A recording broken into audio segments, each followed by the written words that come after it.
and welcome to the Pig Edge, Teagasc Pig podcast with me, Ciarán Carroll, bringing you all the latest news, information and advice to keep Irish pig farmers up to date. And for this episode, we're looking at the national herd performance for 2021 with Gerard McCutcheon, Specialist Pig Development Officer at Teagasc Oak Park. And I first asked Ger to briefly outline the Teagasc e-Profit Monitor system and why it's useful for pig farm management.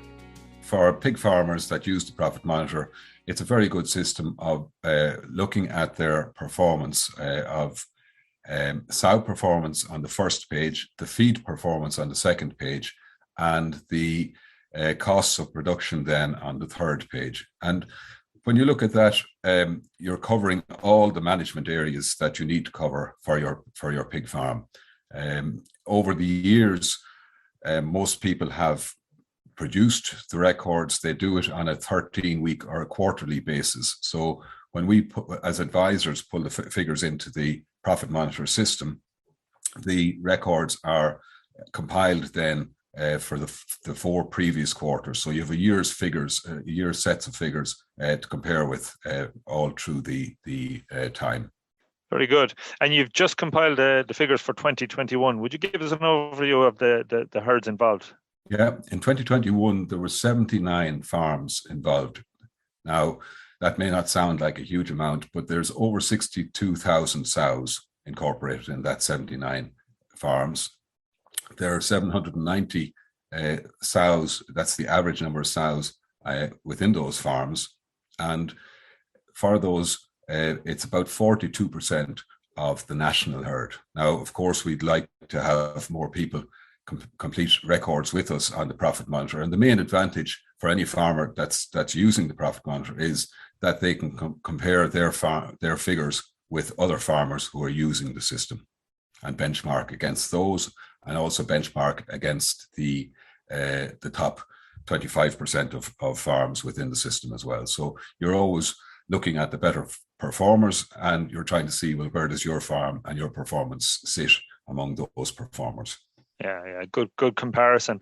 And so if we go straight into the figures, in terms of sow performance, what are the key performance indicators from 2021, and how did they change? Yeah, the first figure we generally would look at would be the number of pigs produced per sow.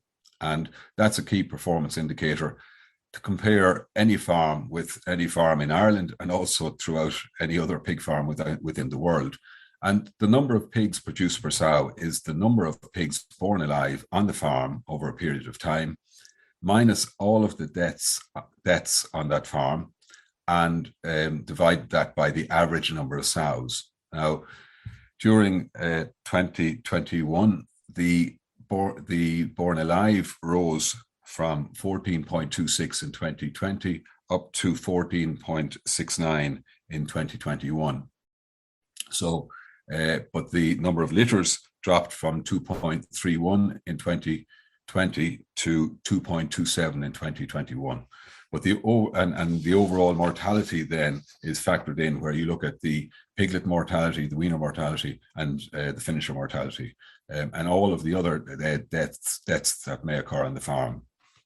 And interestingly enough, the number of pigs produced on the average farm in 2020 was 27.5 pigs per sow, even though the number of litters dropped because the born alive rose and the mortality in the weaner and the finisher section dropped a little bit. The overall number of pigs produced in 2021 rose to 28.1. So 0.6 of a pig of an increase in 2021 versus 2020. Okay, yeah, so we're kind of seeing that half a pig or a little bit more with it every year.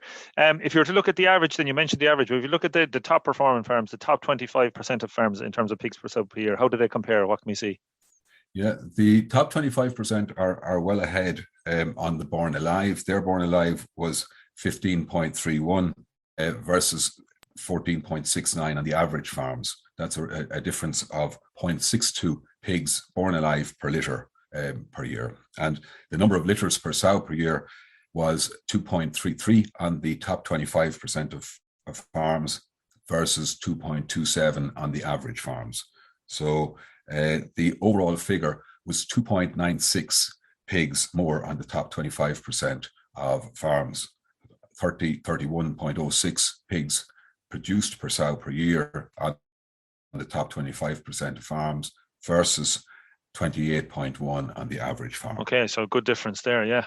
So well worth benchmarking for farmers if they could benchmark their data against the Absolutely. Well, that's really what you're looking at. Yeah. You're always trying to improve performance, and you're also trying to learn from what are those good guys doing. Yeah, absolutely. And if we make the switch then now over to the grower pig, how did they fare out in 2021? Yeah, as I said, the second page of the Profit Monitor report is looking at the feed performance. And we all know the feed cost is a huge proportion of the total production cost of pigs, of pig meat.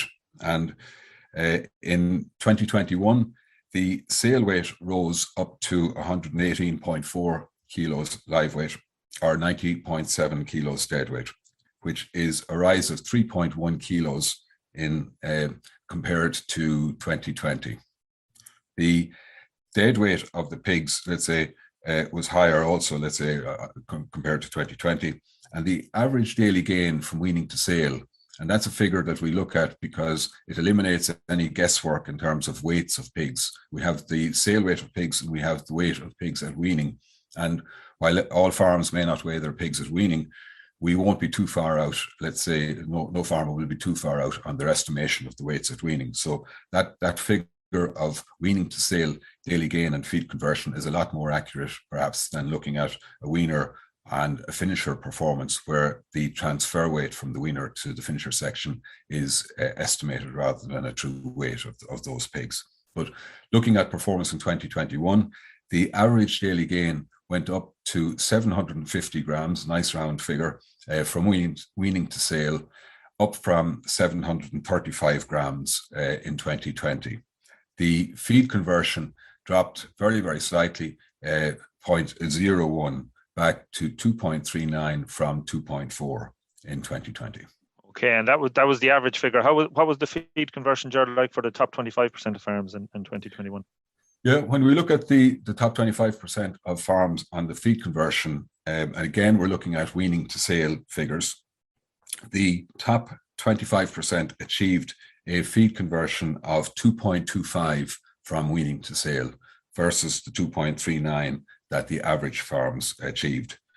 Now, the top 25% of farms sold their pigs at 113 kilos, which is much lighter than the 18.4 that I mentioned earlier for the average farms. So that may have a little bearing on their improved feed conversion.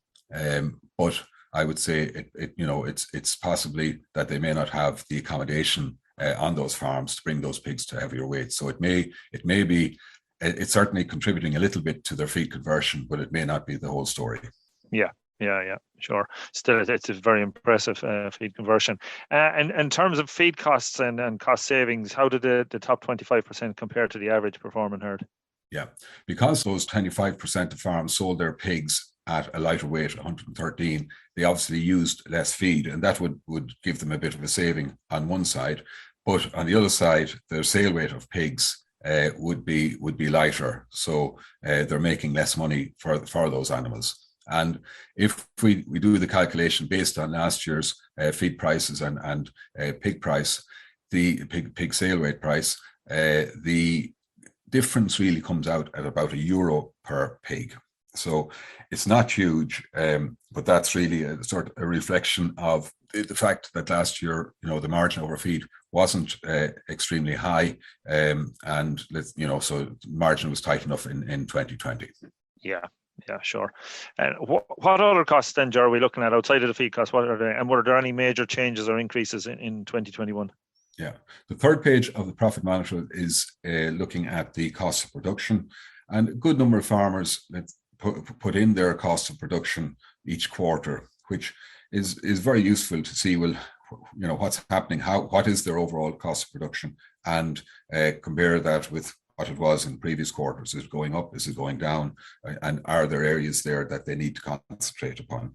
And looking at it in 2021, the healthcare cost in 2020 was 6.6 cent. That dropped to 5.9 in 2021. these figures will vary up and down from year to year. And really what you start to do is you look at the overall production costs.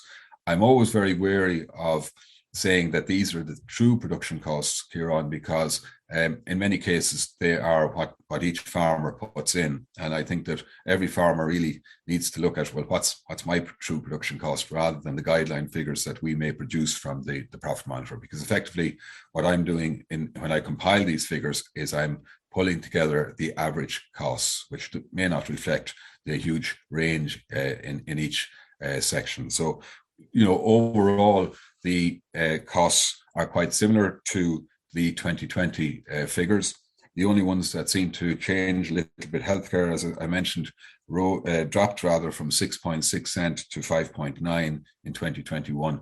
I'm wary of saying that's quite significant, because I'm not sure, is there a reason for that, or is that just that the farms that entered those figures in 2020 were more dominant than the farms that didn't put in the healthcare costs. The other one that dropped was labour management from 15.9 cent down to 13 cent. And again, I'm nearly half explaining that on the basis that the management cost, some farmers may not put in a cost for their own labour or their own management, and that may be reflected in that in 2021. So bottom line, Ciarán, is that I would feel that the profit monitor is a reasonable guideline for production costs, but I wouldn't hold it as being the ultimate. We're doing some work with the National Farm Survey for a number of farmers, and I would see that as a much more meaningful way of looking at production costs. But for people who are using the system on the profit monitor, they can benchmark their figures against the other figures that are within the profit monitor, and it's a good enough guideline, in inverted commas, I think is the right way to put it. Yeah. So it'll vary from individual to individual, but it's a good guideline. In terms of, Jerry, you've been at this a long time, and Michael Martin before you. How many years now have we recorded profit monitor data? And what are the trends that we're seeing in pigs per sow per year and so on? I suppose the figures go back into the 1990s.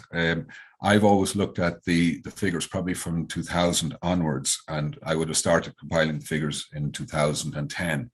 And really, let's say, 2000, I think, is a good year to compare ourselves with. In the year 2000, the number of pigs produced per sow was 21.6, and now we're looking at a 28.1 pigs produced per sow as the average for 2021. The sale weight of pigs, which is interesting, in 2021, our sale weight was over 118 kilos, with 90.7 kilos dead weight. In the year 2000, our live weight, was 90.1 kilos. So our live weight in the year 2000 is lower than our dead weight in the year 2000 and 2021, which is quite remarkable. Now, it shows you a trend in terms of the leanness of pigs and the production and the increase in growth performance as well, which is phenomenal. If we follow that through, then, Ciarán, and we look at the output per sow, whereby we look at the number of pigs produced per sow by their carcass weight. In the year 2000, the figure was 1.4 tons, 1,471 kilos of pig meat per sow. In the year 2021, we are now over 1,100 kilos above that, nearly, at 2,549. So from 1,471 up to 2,549 in 2021, that's some increase in the amount of pig meat sold per sow per year. And the last point on that, I'd say, it's a very interesting trend in terms of feed conversion efficiency. The figure of using to produce 1 kilo of pig meat, the figure in 2000 was 3.66 kilos of feed to produce 1 kilo of pig meat. In the year 2021, that has dropped to 3.46 kilos of feed to produce 1 kilo of pig meat.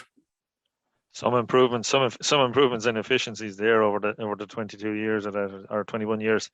It's incredible to see, and especially looking at the live weight then, and it's still lower than the dead weight now. Yeah, it's really impressive.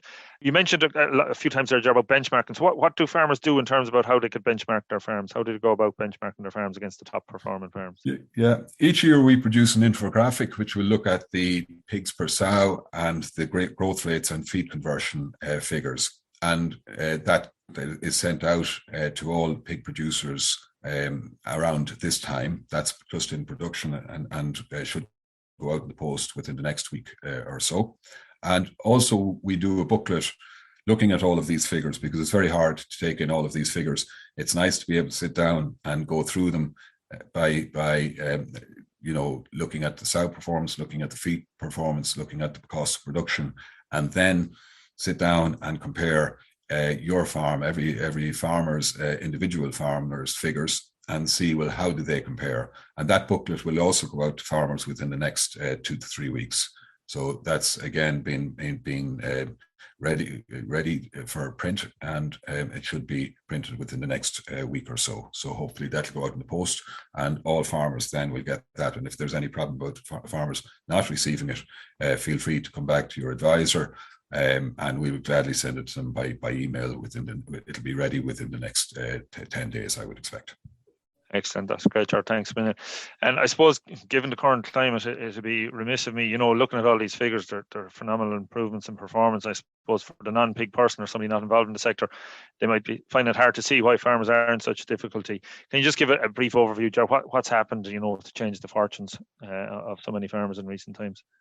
Yeah, as I mentioned, the feed cost really is a huge component of the overall production cost of pig meat, and probably constitutes 70% of the cost of production in normal times.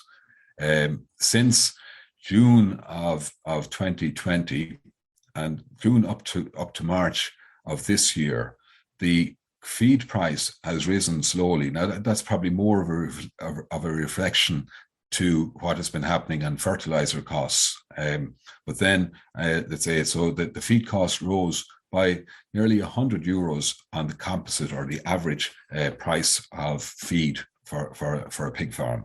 And so that was up to March of 2021. And for every €10 of increase in the composite feed price, it's equivalent to about 4 cents extra per kilo of feed. So €100 from June of 2020 up to March 2021 means that the price of feed per kilo of pig meat rose by 40 cents. And that price, unfortunately, is rising and rising further. And since the Russians have invaded Ukraine, feed prices have rocketed higher and higher. And the problem really, Ciarán, as you know, is that we don't know where the end is going to be in terms of feed prices. So let's say what I said, there was €100 rise from June of last year up to March of this year.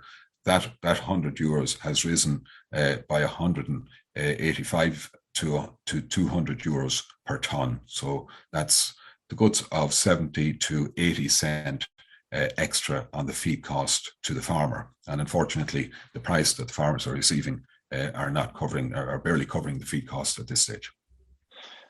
Yeah, that's a scary figure. And yeah, it is looking like the pig price is going to have to respond soon to help farmers. I suspect that the 2022 figures are going to obviously look a whole lot different. So, Gerard, thanks very much for joining us today.